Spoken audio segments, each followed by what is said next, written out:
Okey, sekali untuk hari ini saya menjemput Yang Berhormat Menteri Kanan Kementerian Pendidikan. 60 minit, Yang Berhormat. Silakan.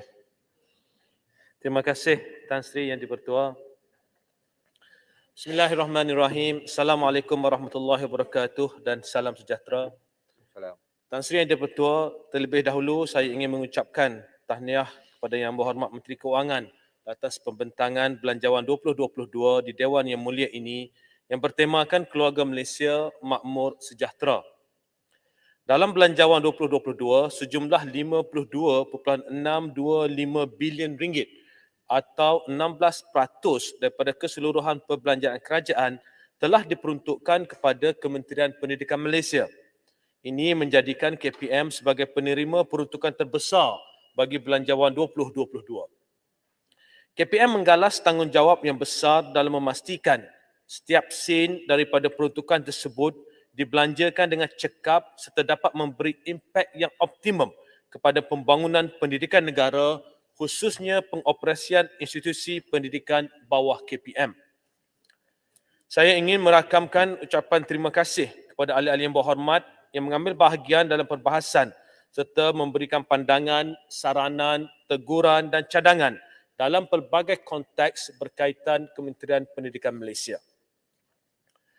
Dalam perbahasan Belanjawan 2022, mulai 1 hingga 11 November 2021, terdapat lebih 110 perkara, pertanyaan, isu serta cadangan berkaitan KPM yang dibangkitkan oleh 42 orang ahli yang berhormat. Saya mulakan dengan penjelasan mengenai perkara berkaitan pembangunan pendidikan di Sabah dan Sarawak. Ahli yang berhormat Baram, Batang Lupar, Hulu Rajang, Kalabakan, Kota Belud, Kota Samarahan, Libaran, Lubuk Antu, Selangau, Sibuti dan Tanjung Manis menyentuh perkara berkaitan bangunan daif di sekolah. KPM sentiasa memberi perhatian kepada usaha menyediakan infrastruktur pendidikan yang selamat dan kondusif untuk kegunaan murid dan warga sekolah di seluruh negara. Sepanjang pelaksanaan Rancangan Malaysia ke-11 tahun 2016 sehingga tahun 2020 dan Rancangan Malaysia ke-12 Rolling Plan 1 tahun 2021, sebanyak 879 projek menaik taraf dan membangun semula bangunan daif di sekolah telah diluluskan di seluruh negara dengan kos keseluruhan berjumlah 4.397 bilion ringgit. Sehingga 10 November 2021, 575 projek telah siap, 129 projek berada dalam fasa pembinaan, manakala 175 projek berada dalam fasa prabina. Untuk maklumat ahli yang berhormat, penetapan projek pembangunan semula atau menaik taraf bangunan sekolah yang daif adalah berdasarkan analisis core grade impact yang menentukan tahap keadaan komponen fizikal atau fasiliti bangunan di sekolah. Skor ini mempunyai 7 tahap skala. Skala 1 hingga skala 4 merujuk kepada keadaan bangunan yang masih berfungsi dan selamat digunakan. Manakala skala 5 adalah bangunan yang dilaporkan oleh pihak sekolah sebagai tidak selamat dan memerlukan penyelenggaraan. Skala 6 pula merujuk kepada bangunan yang tidak selamat dengan pengesahan daripada pihak teknikal Pejabat Pendidikan Daerah PPD atau Jabatan Pendidikan Negeri JPN. Sementara skala 7 merujuk kepada bangunan yang tidak selamat dengan pengesahan show roboh daripada Jabatan Kerja Raya. Untuk maklumat ahli yang berhormat, bilangan sekolah yang mempunyai bangunan daif berskala 6 dan 7 adalah bersifat dinamik dan akan berubah berdasarkan kondisi bangunan dari semasa ke semasa. Keutamaan KPM adalah kepada bangunan yang berada pada skala 6 dan skala 7 untuk dibina bangunan gantian mengikut keperluan. Pembinaan bangunan gantian ini dilaksanakan secara berfasa melalui peruntukan yang diluluskan oleh agensi pusat bagi setiap rolling plan dalam Rancangan Malaysia 5 tahun. Ahli yang berhormat Hulu Rajang membangkitkan perkara berkaitan kelewatan pelaksanaan projek pembangunan dan penggantian bangunan daif di sekolah. Untuk maklumat ahli yang berhormat, antara cabaran utama dalam pelaksanaan projek adalah seperti berikut. Pertama, keperluan menyelesaikan isu pemilikan tanah dan pencerobohan di tapak. Yang kedua, keadaan tapak sedia ada yang tidak selamat kerana hakisan tanah dan atau sering dilanda banjir. Yang ketiga, saiz tanah asal yang terhad atau sempit. Yang keempat, keadaan tanah tapak gantian yang bercerun. Yang kelima, kelewatan pelaksanaan oleh kontraktor. Dan yang keenam, keperluan untuk memenuhi dan mematuhi syarat-syarat yang ditetapkan oleh pihak berkuasa tempatan. Ahli yang berhormat Sibuti dan Kota Samarahan bertanya tentang peruntukan 1 bilion daripada Kerajaan Negeri Sarawak untuk tujuan penggantian dan pembangunan bangunan daif.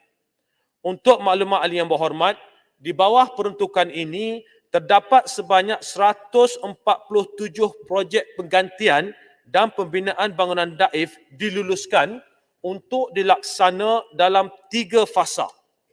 Fasa 1 telah bermula pada tahun 2019 dan melibatkan 41 projek dengan jumlah peruntukan 350 juta ringgit. Fasa 2 pula telah bermula pada tahun 2020 dan melibatkan 52 projek dengan kos berjumlah 350 juta ringgit. Manakala fasa 3 yang melibatkan 54 projek dengan kos peruntukan sebanyak 300 juta ringgit sedang dimuktamadkan skop, brief dan juga kos.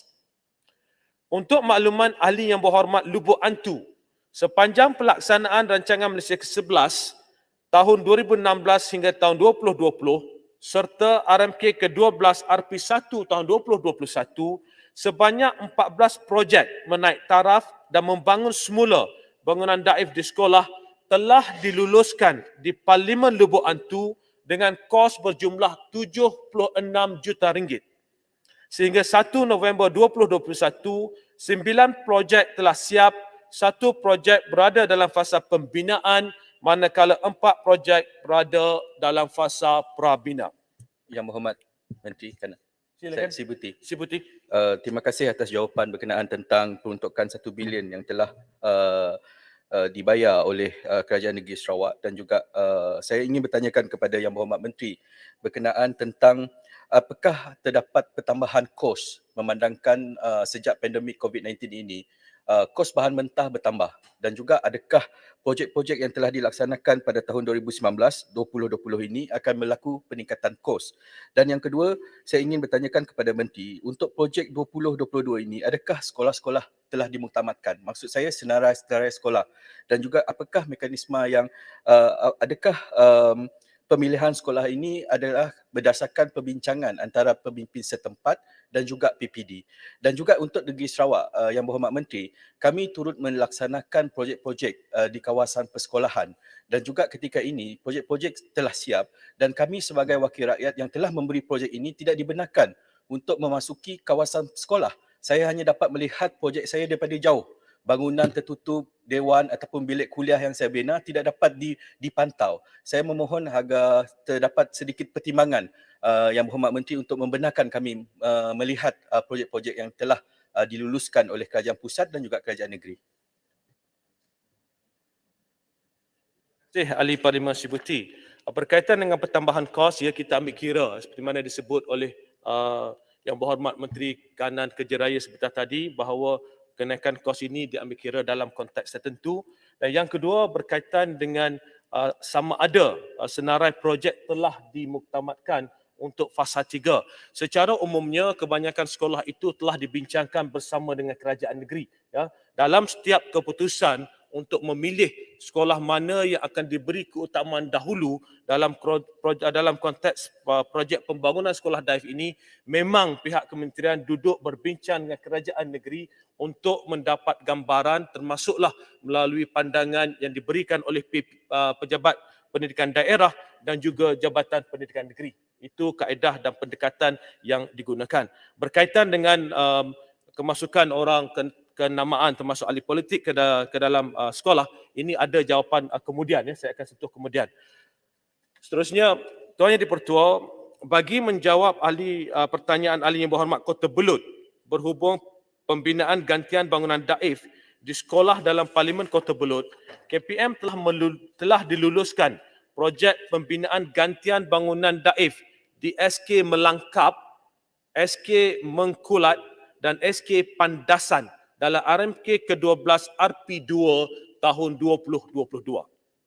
Berhubung pertanyaan ahli Parlimen ahli yang berhormat Kota Samarahan dan Libaran berkaitan status pembinaan dan penggantian sekolah daif, KPM merancang untuk memohon projek pembangunan gantian bangunan daif di SK Pelaman Baki Menaul, Serian dan SK Sungai Manila Sandakan untuk pertimbangan dan kelulusan agensi pusat dalam RMK ke-12 RP3 tahun 2023. Berhubung status projek pembinaan gantian penuh SMK Muara Tuang Samarahan yang dibangkitkan oleh ahli yang berhormat Kota Samarahan, KPM ingin memaklumkan bahawa projek ini telah diluluskan dalam RMK ke-11 RP1 tahun 2016. Skop projek ini meliputi pembinaan 36 bilik darjah, asrama untuk 400 murid dan lain-lain kemudahan dengan kos berjumlah 76.80 juta ringgit. Projek ini dalam peringkat penyediaan dokumen tender dan akan ditender pada akhir November 2021. Berkaitan pertanyaan ahli yang berhormat Batang Lupar, projek gantian penuh SK Pulau Seduku telah diluluskan dalam RMK ke-11 RP1 tahun 2016 dengan kos projek sebanyak 20.7 juta ringgit.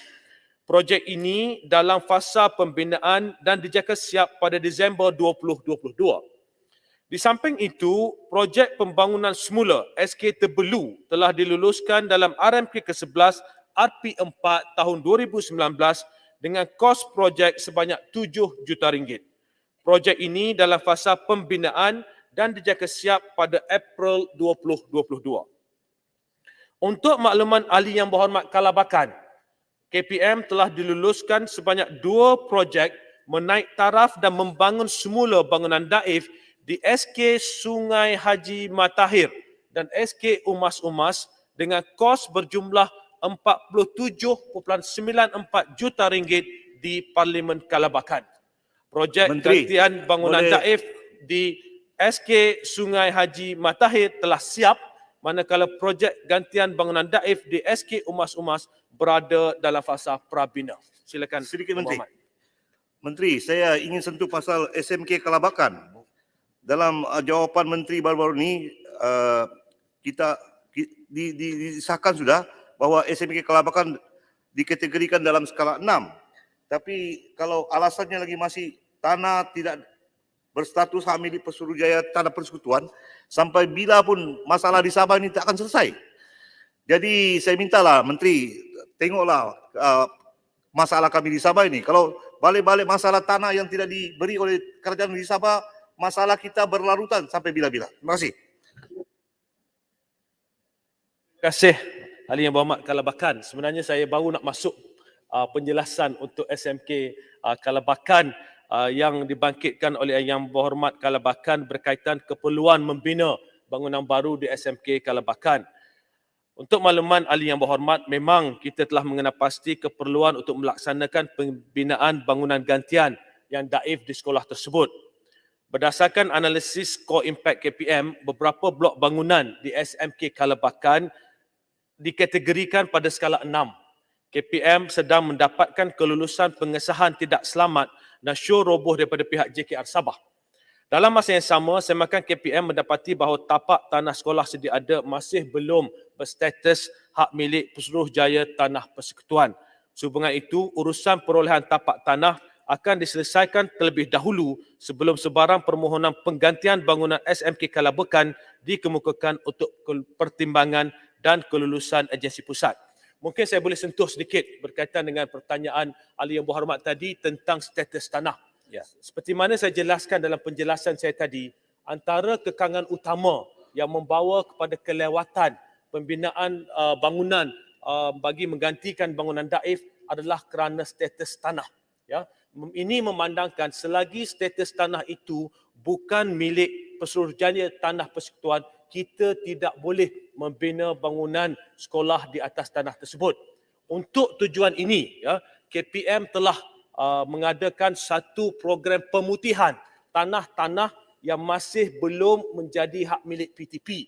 Jadi kita berbincang rapat dengan kerajaan negeri untuk memastikan setiap tanah yang ada sekolah itu kita dapat pastikan bahawa tanah tapak sekolah itu dijadikan milik PTP. Ini bagi memastikan pada masa yang akan datang tidak ada lagi kelewatan dalam proses pembangunan sekolah di tapak sedia ada. Kalau tidak, proses ini akan berterusan. Kadang-kadang dah dapat dalam RP1, RMP ke-11, tetapi isu tanah tak selesai. Maka inilah antara punca yang membawa kepada kelewatan. Silakan. Ya, jika masalah itu sudah dikenal pasti, saya haraplah kementerian ambil tindakan sewajarnya, secepat mungkin untuk selesaikan masalah. Lagi satu, SMK Kalabakan juga memerlukan asrama. Asrama sebab terlampau banyak ladang-ladang yang di sekitar asrama dan murid-murid semua berfokus kepada SMK Kalabakan. Jadi kalau di SMK Umas kita boleh taruh satu asrama sana dan asrama di SMK Umas peralatan seperti katil, almari untuk asrama pun tidak disediakan. Jadi saya mau tanya sama Menteri, kalau kita sediakan asrama, apakah peralatan yang terpaksa, yang ibu bapa terpaksa sediakan untuk anak-anak untuk masuk dalam asrama? Dan kadang-kadang mereka minta kepada ahli parlimen untuk menyediakan dana untuk membeli katil dan almari untuk budak-budak ditempatkan di asrama. Terima kasih. Yang berhormat Kalabakan, berkaitan dengan isu tanah tadi, sebab itu saya kata dalam tempoh tahun lepas dan tahun ini, ya, kita telah berbincang dengan MOF dan telah mendapatkan peruntukan untuk kita membuat pemutihan. Kami di KPM committed untuk menyelesaikan isu tanah ini once and for all dengan izin, supaya tak berbangkit lagi. Kalau tak berterusan tahun-tahun mendatang, inilah masalah yang kita hadapi. Berkaitan dengan sekolah di mana disebut tadi SK Umas-Umas, tidak ada perabot.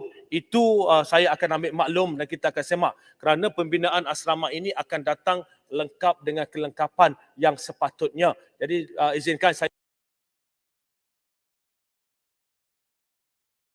menyemak apa yang sebenarnya disebut oleh Yang Berhormat Kalabakan tadi berkaitan dengan SK Umas. Menteri, SMK Umas-Umas. Sorry, SMK Umas-Umas. Saya akan semak. Terima kasih. Menteri, saya Padang Serai sikit. Okey, Padang Serai silakan. Okey, terima kasih Menteri. Terima kasih Tan Sri. Saya juga dimukakan berkaitan dengan sekolah-sekolah Tamil yang masih ada di tanah swasta yang mana jadi satu masalah baru-baru ini di sekolah Sungai Ulah.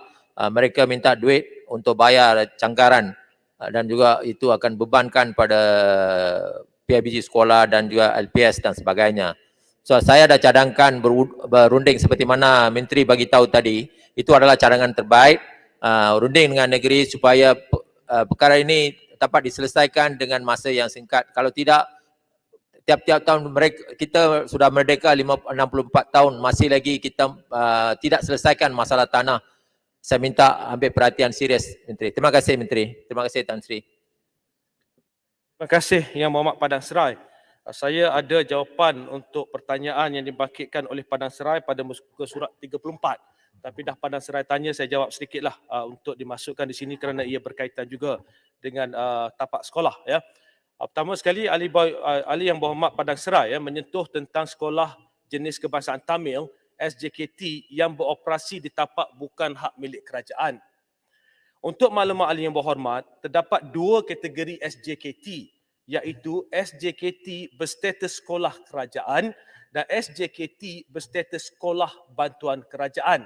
Ya, daripada keseluruhan 527 SJKT, 162 adalah berstatus sekolah kerajaan.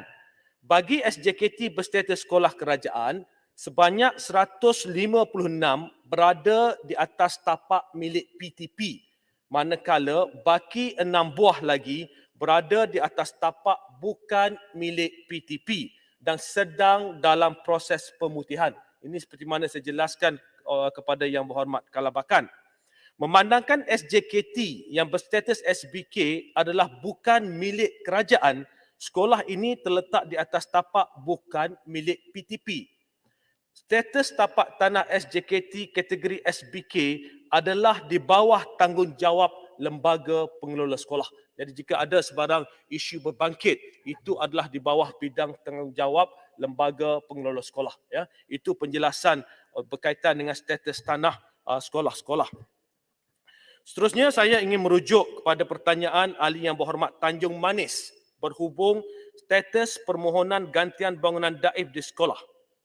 Kerajaan telah meluluskan permohonan pembinaan bangunan gantian di SK Salah Kecil, SK Kampung Betanak dan SK Abang Buyuk di bawah projek pembangunan sekolah daif di Sarawak. Manakala pembinaan bangunan bilik darjah baharu dan lain-lain kemudahan di SMK Semup Daro telah diluluskan dalam RMK ke-12 RP2 tahun 2022.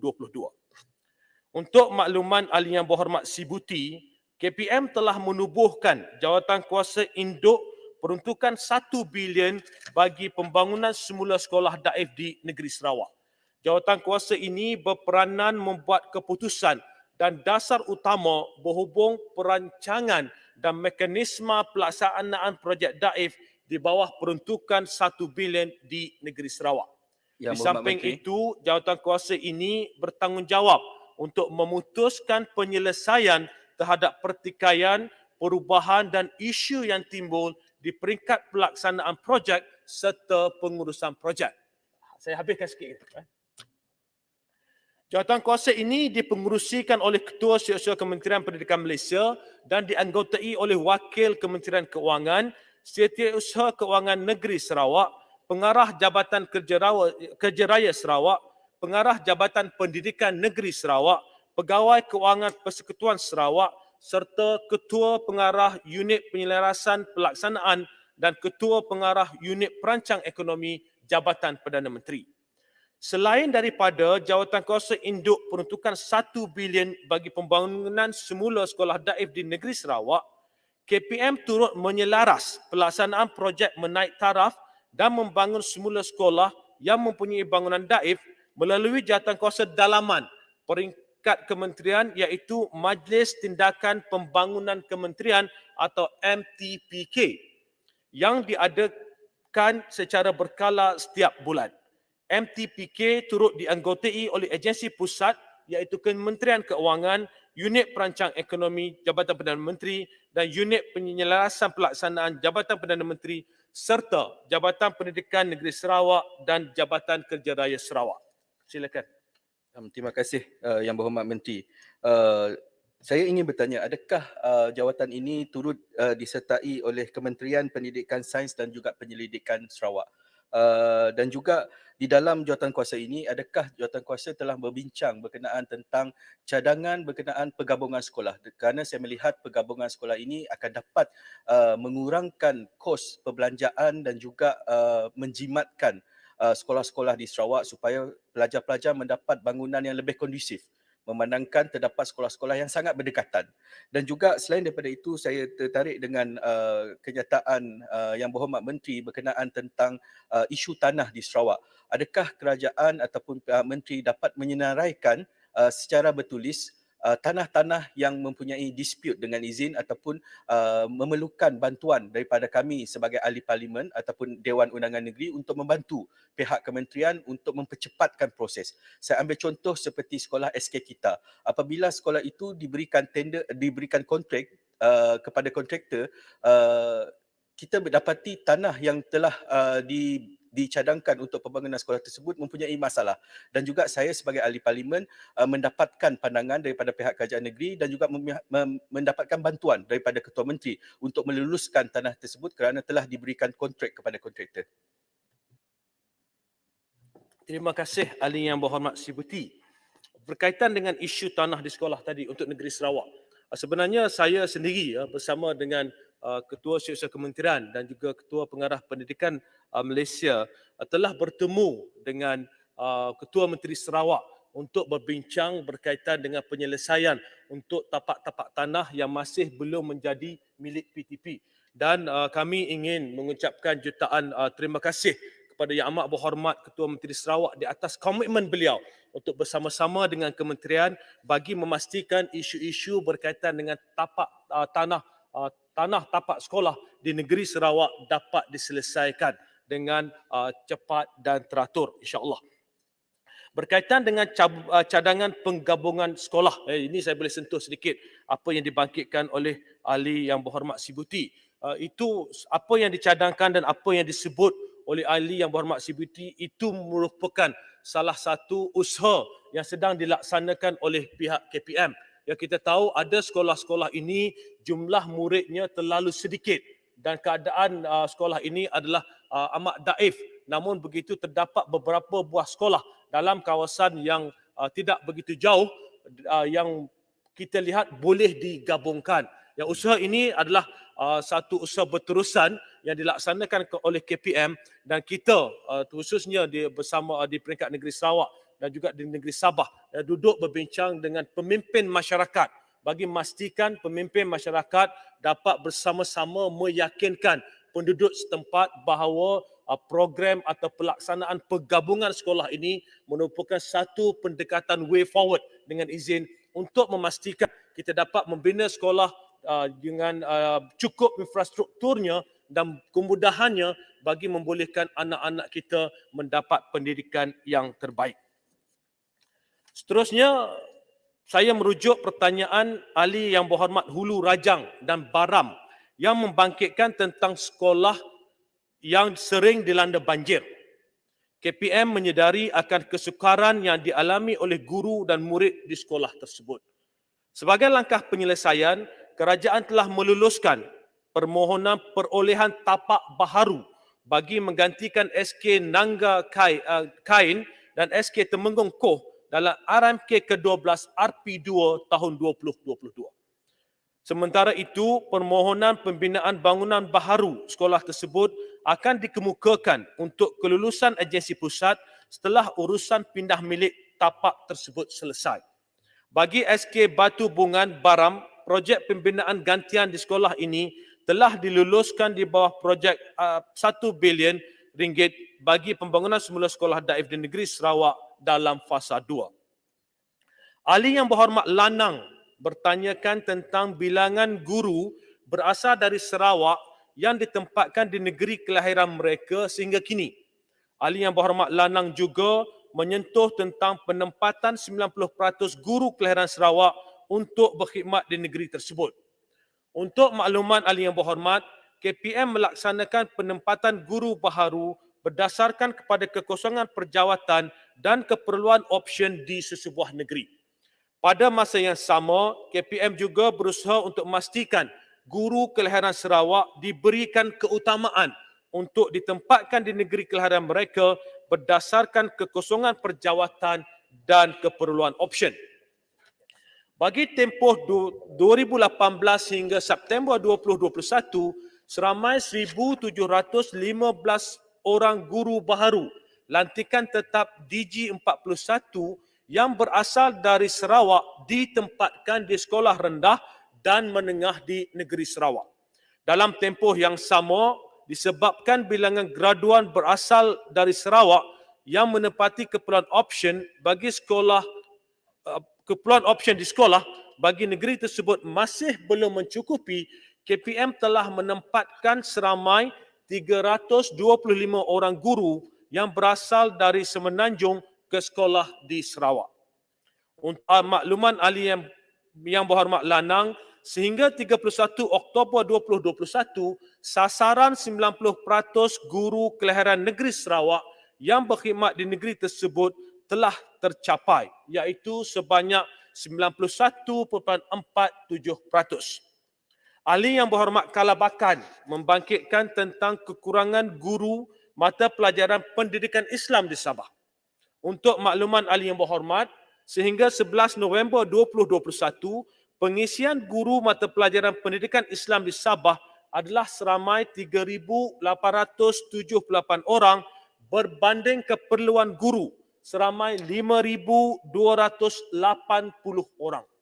Oleh yang demikian, terdapat kekurangan sebanyak 1,402 orang guru bagi mata pelajaran pendidikan Islam di Sabah. Untuk maklumat ahli yang berhormat, KPM melaksanakan pengambilan guru secara one-off bagi tahun 2021 termasuk pengambilan guru bagi mengisi kekosongan untuk mata pelajaran pendidikan Islam di negeri Sabah. Sikit Menteri. Boleh sikit? Silakan. Menteri, masalahnya begini. Masalah di Tawau dan Kelabakan, jika guru pendidikan Islam ini sudah berpindah atau berlaku kematian, guru ganti tidak disediakan dengan segera. Jadi sekolah-sekolah pergi cari guru ganti dan membayar allowance. Tapi yang masalahnya, KPM hanya membayar allowance kepada guru yang bersalin. Guru ganti untuk kematian, guru ganti yang berpindah, yang berlarutan sekian lama tidak dibayar allowance. Dan mereka menggunakan tabung PIBG untuk membayar allowance guru ganti ini. Dan kadang-kadang kita diminta, ahli parlimen diminta untuk mengisi tabung PIBG. Ini tidak adil. Ini tidak adil. KPM harus menanggung. Kalau berlaku guru ganti, allowance guru ganti ini harus dibayar oleh Kementerian Pendidikan. Terima kasih. Terima kasih ahli yang berhormat Kelabakan. Izinkan saya Tan Sri Yang Di-Pertua menyentuh sedikit berkaitan dengan kekurangan guru tadi yang disebut oleh ahli yang berhormat Kelabakan. Apabila saya masuk ke kementerian pada tahun 2020, kita membuat semakan dan kita mendapati pada waktu itu ada kekurangan lebih 18,000 orang guru di seluruh negara. Ya, 18,000 orang. Apabila berlaku kekurangan yang begitu besar, maknanya sebarang kekosongan di sekolah tidak dapat diganti. Dan perkara ini bukan baru, telah berlalutan sekian lama. Sebab itu kami di KPM duduk berbincang bersama-sama dengan Suruhanjaya Perkhidmatan Pendidikan merangka apakah strategi yang terbaik bagi memastikan kita dapat membuat pengisian kekosongan ini. Sebab itu kami pada waktu ini bersama SPP sedang melaksanakan usaha untuk pengambilan 18,000 ini termasuk bagi guru-guru di negeri Sabah. Dan insya-Allah dengan pengambilan ini kita yakin bahawa gap atau jurang yang ada itu dapat dirapatkan kembali dan sekiranya selepas ini berlaku kekurangan jumlahnya tidak begitu besar. Jadi kita ambil maklum apa yang dibangkitkan oleh ahli yang berhormat Kelabakan tadi.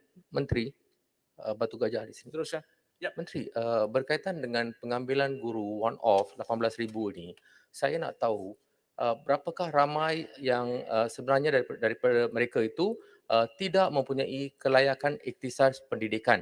Berapa peratus yang berhormat Menteri? Sebab ada ramai yang nak tahu sama ada polisi itu diteruskan ataupun tidak. Sebab mereka yang mempunyai kelayakan yang baik bukan ikhtisas pendidikan, tetapi setelah mereka mohon mereka tidak dapat berjaya dalam pengambilan tersebut. Jadi saya nak tahu sama ada polisi itu diteruskan dan berapakah peratus dari kalangan mereka itu bukan dari kalangan ikhtisas pendidikan. Terima kasih. Terima kasih ahli yang berhormat Batu Gajah. Pertama sekali berkaitan dengan berapa peratus. Sebenarnya secara umumnya ya, di dalam pasaran di luar sana kita tidak tahu berapa peratus guru dengan ikhtisas pendidikan yang masih ingin berkhidmat sebagai guru. Mungkin dia keluar universiti dengan ikhtisas pendidikan, pada waktu itu tiada peluang untuk berkhidmat di sekolah, maka mereka mungkin telah berkhidmat di dalam sektor lain. Namun begitu, dalam pengambilan untuk 18,000 kekosongan ini, 18,702 kekosongan ini, keutamaan diberikan kepada mereka yang mempunyai ikhtisas pendidikan. Jadi pihak SPP melaksanakan pengambilan keutamaannya adalah untuk mereka yang mempunyai ikhtisas pendidikan.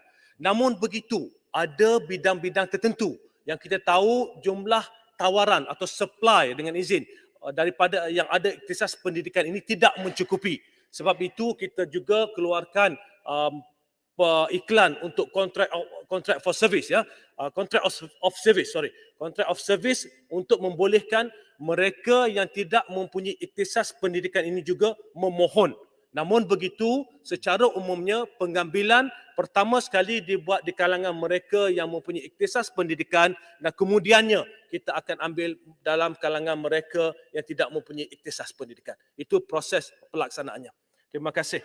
Seterusnya, ahli yang berhormat Sabak Bernam membangkitkan Menteri boleh tanya sikit tentang Okey, silakan. pengambilan. Terima kasih Menteri. Saya hanya nak tanya untuk pengambilan guru itu saya nak ucap tahniahlah kepada KPM, kepada Menteri kerana ada usaha ini.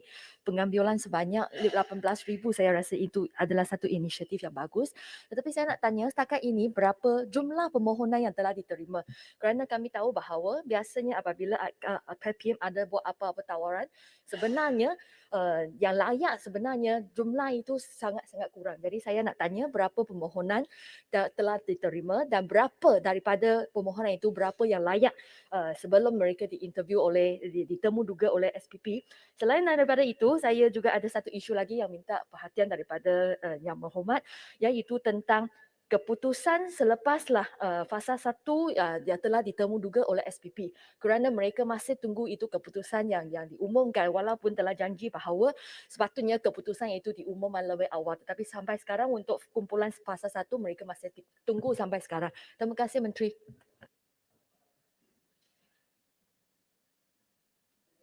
Ahli Muhammad Kulai, berkaitan dengan jumlah permohonan ini, manakala tidak ada yang tanya soalan ini, saya bagi secara bertulis tentang tawaran tadi untuk fasa 1. Sebenarnya tawaran keputusan temuduga fasa 1 telah diumumkan pada 1 November.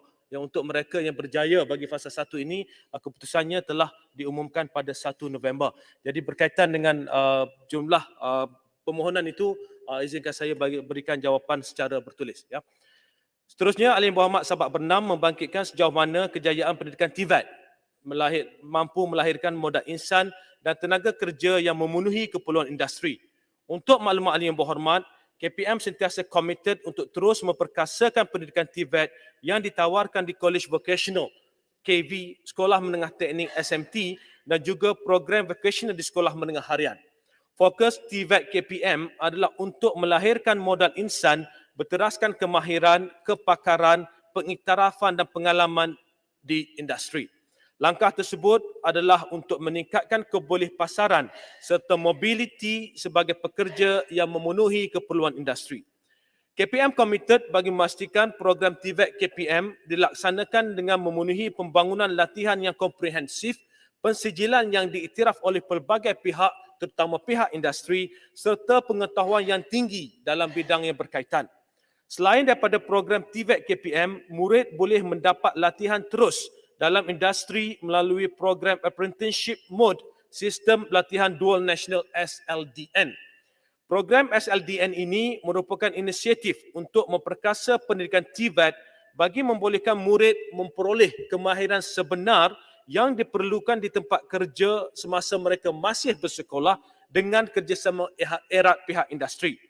Dalam usaha mencapai matlamat ini, KPM mempergiat dan mempelbagaikan program SLDN bersama pihak industri.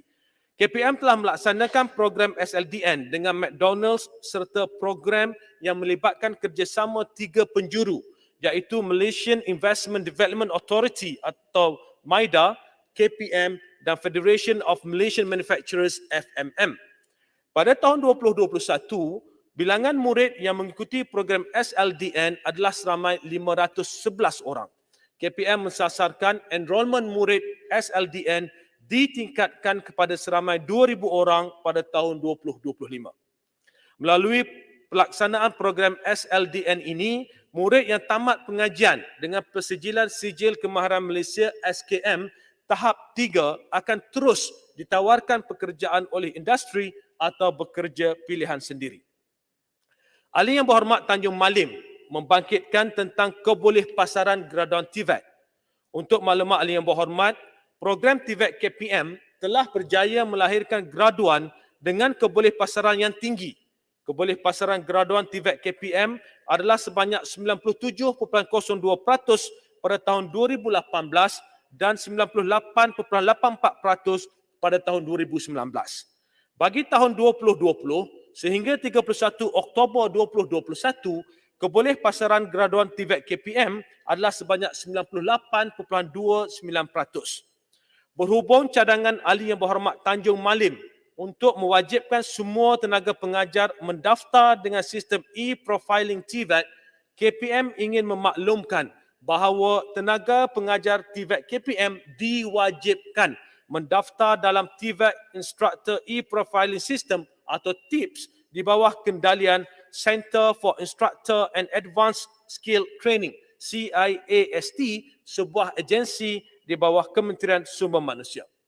Sehingga 31 Oktober 2021, seramai 5,360 orang tenaga pengajar TVET KPM telah mendaftar dalam sistem e-profiling ini.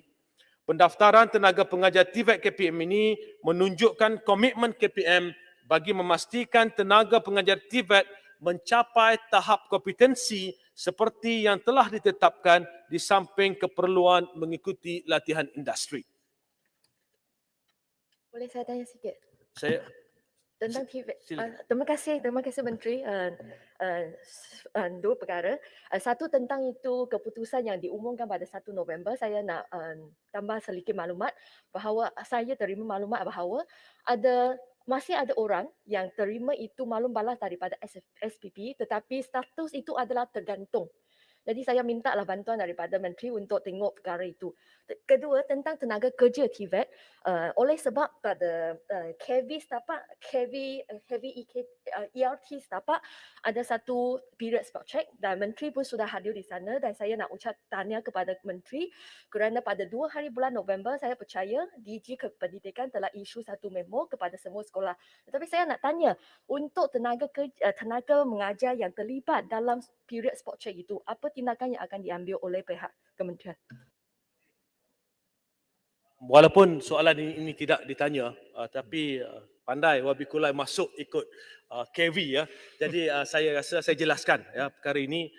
Pertama sekali kami sebenarnya di peringkat KPM, saya sendiri bersama dengan Ketua Siasat Kementerian dan juga bersama dengan Ketua Pengarah Pendidikan turun sendiri ke sekolah untuk mendengar penjelasan daripada murid-murid berkaitan dengan isu tersebut ya. Bagi memastikan murid-murid berasa selesa dalam memberi penjelasan kepada kami, kita mohon supaya tidak ada guru atau warden berada di dalam dewan pada waktu itu. Dan ini merupakan sebahagian daripada pendekatan untuk mendapat maklumat. Selain daripada itu, satu penyiasatan yang lebih terperinci telah diadakan oleh pegawai-pegawai di peringkat kementerian. Sebenarnya apa yang berlaku dalam konteks ini, kami membuat keputusan untuk tidak menjelaskan kepada umum kerana apa pemeriksaan fizikal ini sebenarnya dilaksanakan oleh murid terhadap murid yang lain. Itu keadaan sebenarnya. Jadi bagi mengurangkan tekanan pada murid-murid ini, sebab itu kami di peringkat kementerian mengambil pendekatan untuk menasihati murid-murid ini tentang apa yang berlaku. Berdasarkan penjelasan yang diberikan kepada kami, ya, apa yang dijelaskan oleh anak-anak ini, ianya dianggap sebagai tradisi di kalangan senior-senior mereka dan ianya dilaksanakan secara turun-temurun. Jadi kami telah berjumpa dengan murid-murid yang terlibat dan menasihati mereka supaya bermula daripada tempoh tersebut, perkara tersebut tidak akan dilaksanakan lagi. Sebagai langkah tambahan, seperti mana yang disebut oleh ahli yang berhormat Kulai tadi, betul pada 2 November, Ketua Pengarah Pendidikan Malaysia telah mengeluarkan satu surat peringatan berkaitan dengan pemeriksaan fizikal dalam kalangan murid perempuan di sekolah. Kita dah tetapkan bahawa ya, kita tahu ianya berlaku dan kita membuat keputusan supaya semua pengetua dan guru besar mengambil perhatian supaya perkara ini tidak akan berlaku lagi di mana-mana institusi di bawah KPM. Silakan. Terima kasih Menteri. Saya hanya nak minta sedikit penjelasan. Maksudnya Menteri adalah, saya tahu bahawa sekarang yang melaksanakan itu period spot check itu adalah pelajar. Tetapi arahan dari siapa? Adakah arahan daripada murid-murid tersebut ataupun arahan itu datang daripada guru, cikgu ataupun warden? Sebenarnya ada beberapa versi penjelasan yang diberikan. Sebab itu saya kata tadi mengikut penjelasan murid sendiri, ya, kita ada beberapa maklumat, maklum balas dan sebagainya. Mengikut penjelasan murid sendiri bahawa perkara ini adalah tradisi yang dilaksanakan oleh kepimpinan pelajar bagi memastikan murid mematuhi disiplin-disiplin tertentu di sekolah. Itu asasnya. Namun begitu pihak kami juga sedang melihat siapakah kalau ada guru-guru yang terlibat secara langsung. Perkara ini kita perlu berlaku adil pada semua pihak. Jadi sebab itu kita turun sendiri, kita semak. Dan dalam konteks ini, seperti mana saya sebut tadi, secara umumnya ini kami berjumpa hampir keseluruhan murid berada dalam dewan mendapat penjelasan, dan bagi mereka, setengah mereka menganggap ini satu tradisi yang telah dilaksanakan lama, dan ada di antara mereka tidak tahu pun bahawa perkara ini adalah tidak patut dilaksanakan. Ini penjelasan ikhlas daripada anak-anak tersebut. Berkaitan dengan tindakan terhadap guru-guru, jika terlibat itu, seperti mana saya sebut tadi, kita sedang meneruskan penyiasatan. Sekiranya ada terbukti bahawa ada guru yang terlibat, maka tindakan-tindakan yang bersesuaian akan diambil. Apa yang paling penting, saya tahu sebelum ini wabikulah, perkara ini dah dibangkitkan beberapa bulan lepas. Namun pada waktu itu saya bertanya kepada media, nyatakan di sekolah mana? Tapi pada waktu itu, apa yang diberikan kepada kami adalah kes-kes yang berlaku bertahun-tahun lepas. Ada yang bagi kes 3 tahun lepas, 2 tahun lepas, setahun lepas. Dan kami balik ke kementerian duduk berbincang. Kalau kes ni dah lama, penyiasatannya akan menjadi terlalu sukar. Sebab itu apabila berlaku kes itu di KV, saya sendiri balik dari Sarawak pada waktu itu terus turun. Kerana kita ingin mendapat apakah sebenarnya berlaku. Dan apabila satu pengesahan memang berlaku, sebab itulah dikeluarkan surat supaya perkara ini mestilah diberhentikan sepenuhnya di mana-mana institusi di bawah Kementerian Pendidikan Malaysia.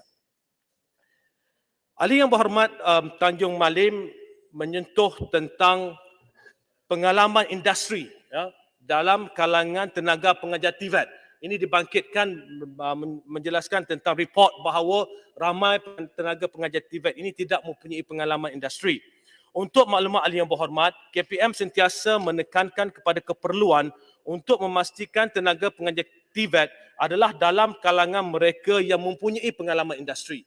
Mulai tahun 2017, KPM telah memberi keutamaan kepada mereka yang mempunyai pengalaman bekerja di industri sekurang-kurangnya 3 tahun bagi pengambilan tenaga pengajar TVET baharu. Dalam memastikan tenaga pengajar sedia ada, mempunyai pengetahuan dan kemahiran berkaitan teknologi terkini dan keperluan industri, mereka perlu menjalani latihan berkala dalam aspek upskilling dan reskilling dengan izin melalui kursus Training of Trainers atau TOT dengan izin. Sangkutan industri serta kursus pensijilan profesional dari semasa ke semasa. Tenaga pengajar juga turut mengikuti kursus CJ Kemahiran Malaysia SKM dan memperoleh sekurang-kurangnya SKM tahap 4. KPM sentiasa memastikan tenaga pengajar TVET KPM dilengkapkan dengan kemahiran pedagogi yang berkesan. Kemahiran pedagogi ini pula diselarikan dengan perkembangan teknologi terkini serta keperluan industri dalam memberikan pendidikan berkualiti kepada murid. Ahli yang berhormat, sahabat bernam ada mencadangkan agar program TVET ditawarkan bermula daripada pendidikan sekolah rendah dan menengah rendah. Untuk maklumat ahli yang berhormat, KPM telah menyediakan mata pelajaran reka bentuk dan teknologi RBT seawal tahun 4 di peringkat sekolah rendah sehingga tingkatan 3 di peringkat menengah rendah sebagai pendedahan awal murid kepada bidang teknik dan vokasional. Pelaksanaan mata pelajaran ini dapat meningkatkan kemahiran murid tentang strategi penyelesaian masalah secara kreatif dan inovatif. KPM sentiasa memastikan pendidikan yang disediakan adalah terkehadapan dan mampu menyediakan lebih ramai tenaga kerja berkemahiran tinggi dan mampu bersaing di peringkat global. Ahli yang berhormat Kuala Kerai menyentuh tentang allowance guru pelatih di Institut Pendidikan Guru IPG. Untuk maklumat ahli yang berhormat, KPM committed dalam memastikan kebajikan pelajar IPG sentiasa diberikan perhatian. Pada masa ini, pelajar program Ijazah Sarjana Muda Perguruan di IPG menerima allowance sara hidup sebanyak RM430 sebulan serta tambang pergi balik maksimum sebanyak RM500 setahun. Di samping allowance tersebut, KPM juga menanggung sepenuhnya yuran pengajian program persediaan ijazah sarjana muda perguruan dan program ijazah sarjana muda perguruan bagi setiap pelajar. Selain itu, tiada yuran penginapan dikenakan kepada pelajar IPG yang menetap di asrama kampus sepanjang tempoh pengajian. Ahli Yang Berhormat Kuala Krai turut menyentuh tentang pemberian insentif alat bantuan mengajar sebanyak RM100 secara one-off untuk setiap guru dan mencadangkan kenaikan kepada RM300. Untuk maklumat Ahli Yang Berhormat, sebarang kenaikan allowance adalah tertakluk kepada pertimbangan dan persetujuan agensi pusat serta kedudukan semasa keuangan kerajaan. Berhubung ahli pertanyaan Ahli Yang Berhormat Kulai berkaitan peruntukan beasiswa perguruan persekutuan. Okey, silakan. Ya, terima kasih atas jawapan Yang Berhormat Menteri. Saya ada satu lagi isu yang saya bangkitkan, iaitu berkaitan dengan penyelesaian ataupun gantian kepada UPSR. Dan UPSR telah dihapuskan, dan apakah cadangan kerajaan untuk pemilihan apabila tidak ada UPSR ni, jadi untuk pemilihan pelajar yang cemerlang masuk ke asrama penuh MRSM dan sebagainya. Terima kasih. Jawapan untuk soalan tersebut ada di muka surat selanjutnya berkaitan dengan kemasukan ke asrama. Saya akan sentuh jawapan tersebut kemudian. Menyentuh tentang pertanyaan Ahli Yang Berhormat Kulai berkaitan peruntukan beasiswa perguruan persekutuan bagi tahun 2022, KPM ingin memaklumkan bahawa peruntukan bagi beasiswa tersebut telah diklasifikasi semula daripada peruntukan belanja mengurus kepada belanja pembangunan. Justru beasiswa ini akan ditampung menggunakan peruntukan belanja pembangunan bagi tahun 2022. Ahli Yang Berhormat Jempol menyentuh tentang kadar allowance bayaran insentif mengikut lokasi dan tahap kesusahan. Untuk maklumat Ahli Yang Berhormat, KPM telah memperuntukkan bayaran insentif berkenaan kepada pegawai perkhidmatan pendidikan serta anggota kumpulan pelaksana yang berkhidmat di kawasan pedalaman. Pembayaran insentif ini adalah berdasarkan Perkeliling Perkhidmatan KPM bilangan 1/2016, perwakilan kuasa kepada pengarah JPN bagi mempertimbang dan meluluskan allowance khas mengikut lokasi dan tahap kesusahan bagi pegawai perkhidmatan pendidikan serta anggota kumpulan pelaksana di bawah KPM yang berkhidmat di sekolah pedalaman. Bayaran insentif ini adalah pada kadar bulanan sebanyak RM500 kepada yang bertugas di sekolah kategori pedalaman 1, RM1,000 kepada yang bertugas di sekolah kategori pedalaman 2 dan RM1,500 kepada yang bertugas di sekolah kategori pedalaman 3. Penentuan kategori pedalaman adalah berdasarkan kriteria yang telah ditetapkan seperti kemudahan asas, pembangunan, jaringan perhubungan, keselamatan dan kesihatan di tempat bertugas. Sebarang kenaikan kadar bayaran insentif adalah tertakluk kepada pertimbangan dan persetujuan agensi pusat serta kedudukan keuangan semasa kerajaan. KPM menyambut baik kenaikan kadar bantuan awal persekolahan daripada RM100 kepada RM150 untuk tahun 2022. Untuk makluman Ahli Yang Berhormat Parit, KPM menetapkan kriteria pendapatan ibu bapa atau penjaga sebanyak RM3,000 dan ke bawah bagi pemilihan penerima bantuan awal persekolahan. Bagi murid daripada keluarga M40 yang ibu bapa atau penjaga terjejas sumber pendapatan termasuk kehilangan pekerjaan atau pemotongan gaji yang menyebabkan pendapatan turun bawah RM3,000, KPM akan memberi bantuan awal persekolahan kepada murid tersebut. Berkaitan cadangan Ahli Yang Berhormat Hulu Selangor dan Rasah untuk menyegerakan pembayaran bantuan awal persekolahan tahun 2022, KPM ingin memaklumkan bahawa bantuan awal persekolahan akan disalurkan ke akaun sekolah pada bulan Januari 2022. Sekolah akan membuat pembayaran kepada murid apabila sesi persekolahan bermula pada bulan Mac 2022. Bayaran dibuat melalui dua kaedah, iaitu penyaluran terus ke akaun murid untuk murid yang mempunyai akaun bank atau pembayaran secara tunai bagi murid yang tidak mempunyai akaun bank. Ahli Yang Berhormat Kulai menyentuh tentang perbezaan jumlah peruntukan bantuan awal persekolahan seperti yang diumumkan oleh Yang Berhormat Menteri Keuangan dengan butiran peruntukan dalam buku belanjawan 2022. Untuk maklumat ahli yang berhormat, kerajaan menyediakan peruntukan sebanyak 450 juta ringgit bagi bantuan awal persekolahan tahun 2022. Peruntukan sebanyak 300 juta adalah di bawah belanja mengurus KPM tahun 2022, manakala baki peruntukan sebanyak 150 juta akan disediakan oleh Kementerian Keuangan. Ahli yang berhormat, Simpang Renggam dan Sungai Buloh ada membangkitkan tentang program sarapan pagi di sekolah, manakala ahli yang berhormat Merbuk mencadangkan agar murid diberikan bekalan makan tengah hari atau pack lunch dengan izin. Untuk maklumat ahli yang berhormat, KPM pada masa ini akan terus melaksanakan program rancangan makanan tambahan dan program susu sekolah kepada murid daripada keluarga B40 yang layak di sekolah rendah. Berdasarkan butiran yang dinyatakan dalam belanjawan 2022, sebanyak 400 juta ringgit diperuntukkan bagi melaksanakan program rancangan makanan tambahan. Sebarang cadangan pelaksanaan program baharu adalah tertakluk kepada kedudukan keuangan semasa kerajaan. Berhubung pertanyaan ahli yang berhormat Kulai mengenai perbezaan jumlah peruntukan program rancangan tambahan seperti yang diumumkan oleh Yang Berhormat Menteri Keuangan berbanding butiran peruntukan dalam buku belanjawan tahun 2022, kerajaan menyediakan peruntukan sebanyak 299.6 juta di bawah belanja mengurus KPM bagi tahun 2022, manakala baki 100 juta akan disediakan oleh Kementerian Keuangan. Ahli yang berhormat Kulai dan Hulu Selangor menyentuh tentang peruntukan bantuan kepada murid untuk tahun 2021.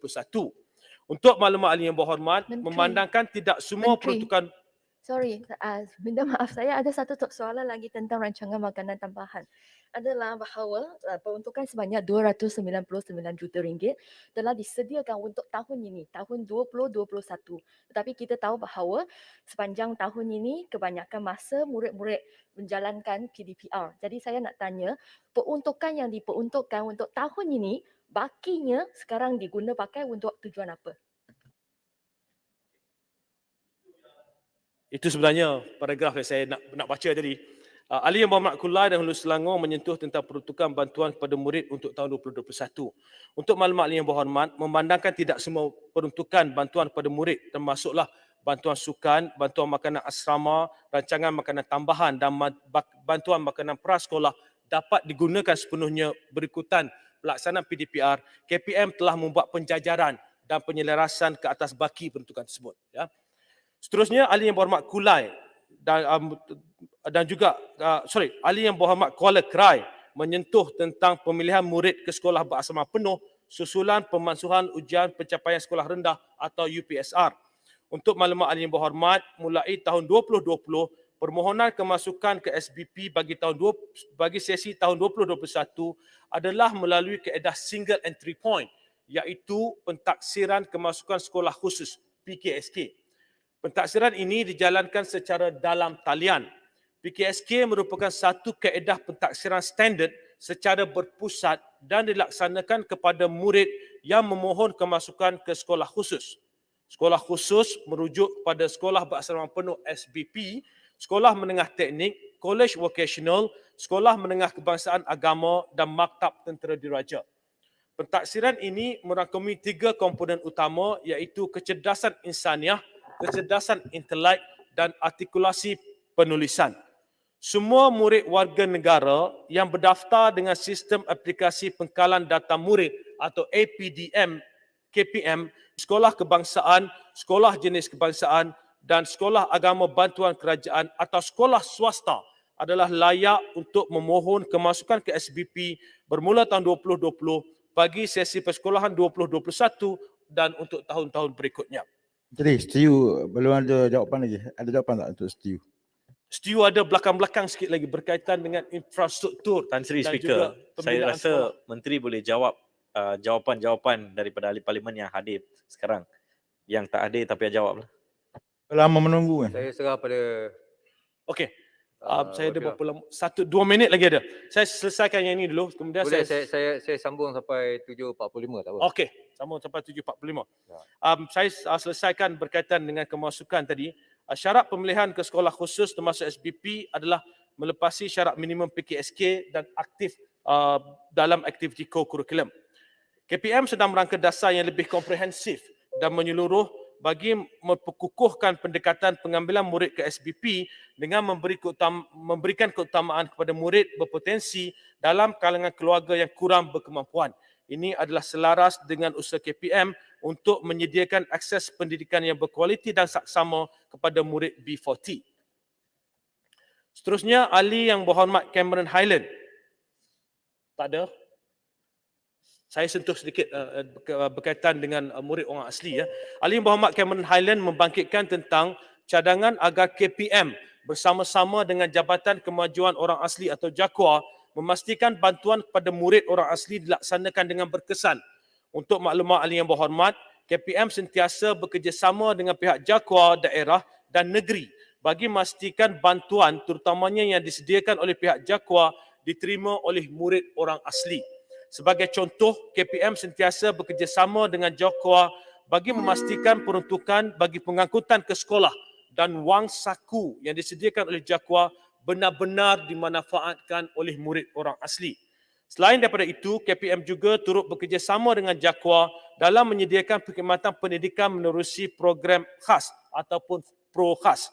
Di bawah program ini, KPM menyediakan guru, alat bantu mengajar, kerusi meja serta bantuan rancangan makanan tambahan manakala JAKWA menyediakan prasarana, pembantu pengurusan murid dan memastikan kehadiran murid orang asli. Untuk maklumat ahli yang berhormat juga, pemantauan penyaluran bantuan oleh KPM dan JAKWA dilakukan secara berkala dengan minimum 4 kali setahun mengikut keperluan. Ahli yang berhormat Kuala Krai membangkitkan tentang peruntukan untuk murid berkeperluan khas. Seperti mana ahli yang berhormat sedia maklum, dalam bajet 2022, kerajaan telah memperuntukkan sebanyak 50 juta ringgit khusus untuk memperkasakan pendidikan bagi murid berkeperluan khas. Selain daripada itu, KPM menyediakan bantuan geran per kapita atau PCG bagi murid berkeperluan khas yang mengikuti aliran kemahiran dalam 23 bidang di sekolah menengah pendidikan khas vocational dan program pendidikan khas integrasi. Jumlah bantuan PCG yang diterima oleh sekolah adalah berdasarkan jumlah bilangan murid dengan kadar tahunan antara 800 hingga 1,600 ringgit bagi setiap orang murid mengikut bidang yang telah ditetapkan. Ahli yang berhormat Kuala Krai juga ada mencadangkan agar bakat dan potensi murid berkeperluan khas seperti dalam bidang sukan perlu dikesan di peringkat awal persekolahan. Untuk maklumat ahli yang berhormat, KPM bekerjasama dengan Jabatan Belia dan Sukan Negeri JBS melaksanakan program pengesanan bakat ataupun iTalent bagi mengenal pasti murid berkeperluan khas yang cemerlang dalam bidang sukan untuk dilatih dalam bidang sukan Paralimpik pada peringkat negeri dan kebangsaan. Ahli yang berhormat Bacok, ada? Tak ada, saya skip dahulu. Ahli yang berhormat Segambut, tidak ada. Ahli yang berhormat Sungai Buloh, tidak ada. Ahli yang berhormat Stew, nak sampai Stew. Ahli yang berhormat Stew dan Parit, untuk maklumat ahli yang berhormat Stew dan Parit, KPM mengambil kira pelbagai aspek sebelum sesebuah sekolah baru dibina di atas tanah yang telah dirizabkan untuk tujuan pendidikan. Antara perkara yang diambil kira dalam mempertimbangkan pembinaan sesebuah sekolah baru adalah seperti berikut. Pertama, kesediaan tapak atau tanah. Yang kedua, bilangan dan kapasiti sekolah sedia ada yang berhampiran. Yang ketiga, kepadatan penduduk di kawasan sekitar. Yang keempat, liputan kawasan tadahan penduduk ataupun catchment area dengan izin. Dan yang kelima, perancangan pembangunan kawasan terlibat berdasarkan perbincangan bersama-sama pihak berkuasa tempatan atau PBT. Merujuk kepada pertanyaan ahli yang berhormat Setiu, berhubung pembinaan sekolah menengah agama di Penarik, KPM ingin memaklumkan bahawa buat masa ini tiada keperluan mendesak untuk membina sebuah sekolah menengah kebangsaan agama baharu di kawasan Setiu. Menteri, Sekejap, untuk saya makluman jelaskan dulu. Menteri. Yang berhormat, saya jelaskan sikit dulu. Okey. Saya selesaikan dulu ya. Sikit ya, satu paragraf ya. KPM mendapati bahawa enrolment di sekolah menengah agama Setiu, SMS Setiu dan sekolah menengah Imtiaz Yayasan Terengganu Setiu masih belum optimum. Data menunjukkan enrollment Sekolah Menengah Imtiaz Yayasan Terengganu STIU adalah seramai 298 orang murid berbanding kapasiti sebanyak 420 tempat. Manakala enrollment di SMA STIU adalah seramai 587 orang berbanding kapasiti sebanyak 690 tempat. Selain itu, terdapat 10 buah sekolah menengah harian yang mempunyai kelas aliran agama dan menawarkan pakej mata pelajaran seperti di SMKA. Enrollment murid di semua kelas aliran agama tersebut adalah sebanyak 616 orang murid berbanding kapasiti sebanyak 900 tempat. Justru sekolah agama dan sekolah menengah harian yang menawarkan kelas aliran agama sedia ada masih berupaya untuk menampung keperluan pendidikan sekolah agama bagi murid di kawasan tersebut. Silakan Yang Berhormat. Menteri, untuk Maklumat Menteri, berdekatan dengan cadangan sekolah menengah kebangsaan agama penarik ini, sedang dibina klinik kesihatan RU10 yang lebih kurang dalam sampai 5 km daripada tapak cadangan. Jadi untuk jangka masa hadapan, kemungkinan berlaku kepadatan sikit di kawasan tersebutlah. Terima kasih Ahli Berhormat STIU. Untuk masa ini seperti mana yang dijelaskan, kita dapati masih ada kapasiti yang belum digunakan. Apabila sampai masanya, jika terdapat keperluan, maka perkara ini akan dilihat oleh pihak KPM. Ya. Ahli Yang Berhormat Parit, tak ada. Ahli Yang Berhormat Selangor dan Seri Gading, tak ada. Ahli Yang Berhormat Selangor, Seri Gading. Ahli Yang Berhormat Parit, Ahli Yang Berhormat Papar, tidak ada. Ahli Yang Berhormat STIU. Ahli Yang Berhormat STIU ada membangkitkan tentang pembinaan dewan di sekolah. Untuk maklumat Ahli Yang Berhormat, KPM komited dalam usaha menyediakan prasarana dan kemudahan infrastruktur pendidikan kepada semua murid di seluruh negara. Bagi tujuan ini, KPM sentiasa memantau dan mengkaji keperluan membina infrastruktur tambahan seperti dewan sekolah berdasarkan syarat-syarat sedia ada. Untuk maklumat Ahli Yang Berhormat, kemudahan dewan akan dimasukkan dalam skop pembinaan sekolah baru. Bagi sekolah sedia ada yang masih belum mempunyai dewan, KPM sedang meneliti keperluan dan kesesuaian tapak di sekolah yang terlibat. Walau bagaimanapun, keputusan pembinaan dewan sekolah ini tertakluk kepada keutamaan dan kelulusan agensi pusat.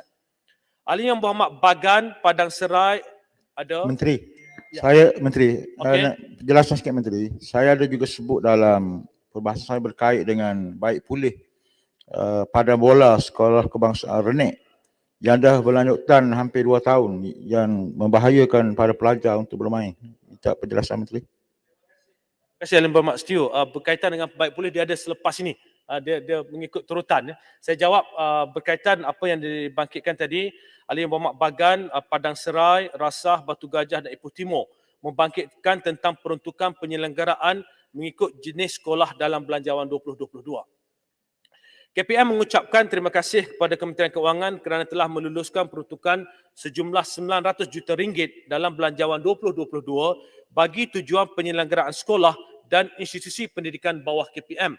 KPM juga telah diberi tanggungjawab sepenuhnya dalam menguruskan pengagihan peruntukan tersebut. Seperti mana yang termaktub dalam Akta Pendidikan 1996 adalah menjadi tanggungjawab kerajaan untuk menyelenggara sepenuhnya sekolah kerajaan. Pada masa yang sama, kerajaan boleh memberi sumbangan bantuan kepada sekolah bantuan kerajaan. Untuk maklumat Ahli Yang Berhormat, terdapat 10,229 buah sekolah kerajaan dan sekolah bantuan kerajaan di bawah pengendalian KPM. Jumlah sekolah ini boleh dicarakinkan seperti mana berikut. 5,626 buah sekolah rendah berstatus sekolah kerajaan, 18 buah sekolah rendah berstatus sekolah bantuan kerajaan, 2,072 buah sekolah menengah berstatus sekolah kerajaan, 4 buah sekolah menengah berstatus sekolah bantuan kerajaan, 416 buah sekolah jenis kebangsaan Cina berstatus sekolah kerajaan, 885 buah sekolah jenis kebangsaan Cina berstatus sekolah bantuan kerajaan, 160 buah sekolah jenis kebangsaan Tamil berstatus sekolah kerajaan, 365 buah sekolah jenis kebangsaan Tamil berstatus sekolah bantuan kerajaan, 10 buah sekolah mubalik berstatus sekolah kerajaan, 368 buah sekolah mubalik berstatus sekolah bantuan kerajaan, 65 buah sekolah confirming berstatus sekolah kerajaan, 9 buah sekolah confirming berstatus sekolah bantuan kerajaan dan 229 sekolah agama bantuan kerajaan. Selain daripada sekolah tersebut, terdapat juga beberapa institusi yang berada di bawah pengendalian KPM. Itu saya akan senaraikan dalam jawapan bertulis kelak. Oleh yang demikian, peruntukan 900 juta tersebut secara relatifnya agak terhad dengan mengambil kira jumlah sekolah dan institusi pendidikan bawah pengendalian KPM. Justru itu, ia perlu diagihkan dengan cermat, teliti dan berhemat bagi memastikan impak yang optimum. Untuk maklumat ahli yang berhormat, berdasarkan jumlah 900 juta yang diperuntukkan dalam belanjawan 2022, sebanyak 850 juta akan digunakan untuk menyelenggara sekolah dan bukan sekolah, manakala peruntukan 50 juta akan digunakan untuk menaik taraf atau membina Dewan Terbuka. Daripada jumlah 850 juta yang dikhaskan untuk penyelenggaraan sekolah dan bukan sekolah, pecahan agihan adalah seperti berikut. 720 juta untuk penyelenggaraan sekolah di bawah pengendalian KPM, 30 juta untuk peruntukan tambahan kritikal, 50 juta untuk penyelenggaraan institusi pendidikan bawah pengendalian KPM dan 50 juta untuk pembaikan cerun.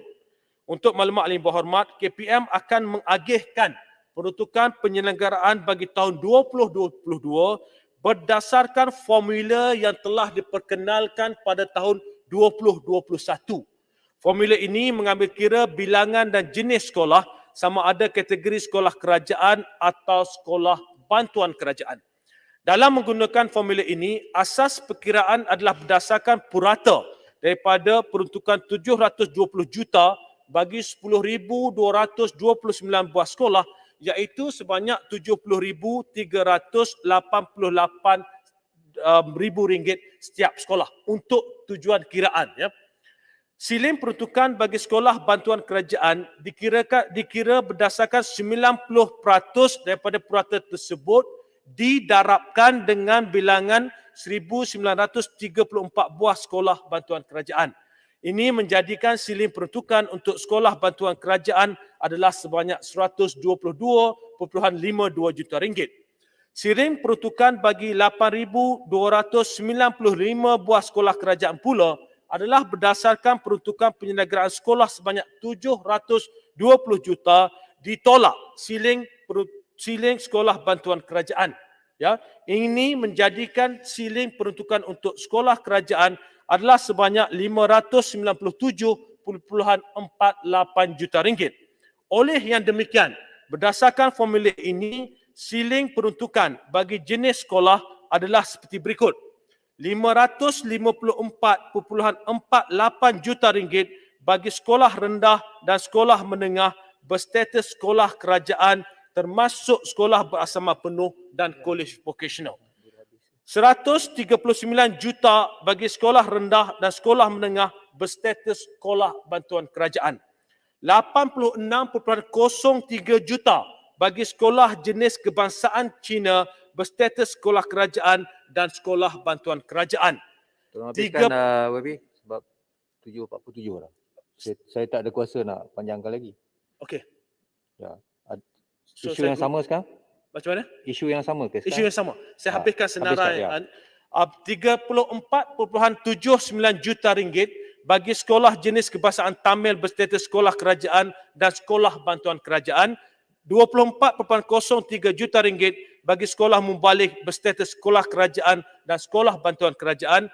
RM4.77 juta bagi sekolah confirming berstatus sekolah kerajaan dan sekolah bantuan kerajaan dan RM14.51 juta bagi sekolah agama bantuan kerajaan. Untuk maklumat ahli yang berhormat, KPM sedar bahawa terdapat jenis sekolah yang menerima peruntukan siling yang lebih rendah berbanding dengan yang lain. Untuk itu, sebanyak RM30 juta daripada RM850 juta peruntukan penyelenggaraan sekolah dan institusi pendidikan adalah dikhususkan bagi menampung mana-mana keperluan penyelenggaraan kritikal untuk jenis sekolah yang siling peruntukannya adalah RM35 juta dan ke bawah. Untuk maklumat ahli yang berhormat juga, sekolah yang memerlukan peruntukan penyelenggaraan ini perlu mengemukakan permohonan kepada KPM. sama ada sesebuah sekolah akan menerima sejumlah peruntukan ataupun tidak bergantung kepada tahap kerosakan dan kos pembaikan sebenar. Untuk soalan-soalan yang saya tidak dapat jawab pada petang ini, saya akan kemukakan Menteri, Menteri, satu Menteri. Menteri, satu Bertulis. saja. Masa dah habis Permintaan dah. orang Sabah, Menteri. Menteri, saya Kelabakan, tolong. Masa dah habis. Kulah, maaf. Ini tak sah ni mesyuarat ni. tak, saya bangkitkan isu ini tetapi Menteri boleh jawab secara bertulis lah. Ya. Boleh tak? Terima kasih Speaker. Saya faham formula itu kerana saya pun rujuk balik kepada ucapan Menteri pada tahun yang lalu. Tetapi saya nak bangkit satu perkara. Semasa pergolongan Menteri pada tahun yang lalu, peruntukan yang diumumkan oleh Menteri untuk SMJK adalah 4.11 juta ringgit untuk 74 buah sekolah. Tetapi yang berhormat Menteri Timbalan Menteri Senator Ma, dia buat satu pengumuman pada 18 hari bulan Oktober tahun ini dan jumlah SMJK meningkat kepada 81 buah. Tetapi peruntukan yang dibagikan kepada SMJK hanya 3.8 juta ringgit. Kerana kalau ikut pengiraan dan juga pengumuman yang dibuat oleh Yang Berhormat Menteri, sepatutnya sebuah SMJK boleh dapat RM55,000. Jadi peruntukan untuk 81 SMJK sepatutnya 4.5 juta ringgit. Jadi saya rasa di sana ada satu perbezaan yang cukup besar. Jadi saya minta Menteri boleh siasat dan beri sekurang-kurangnya jawapan bertulis. Sekian, terima kasih. Menteri, satu. Menteri, Kelabakan. Maaf, dah Simple habis. saja. Tolong habiskan, Wabi. Ya. Maaf kalau Terima kasih Yang Di-Pertua. Berkaitan apa yang dibangkitkan oleh Kula itu seperti mana saya sebut tadi, jumlahnya pengiraan itu adalah berdasarkan apa yang telah dijelaskan tadi ya. Itu kita telah jelaskan satu persatu. Saya ingin mengambil kesempatan ini untuk mengucapkan jutaan terima kasih kepada semua ahli yang berhormat yang telah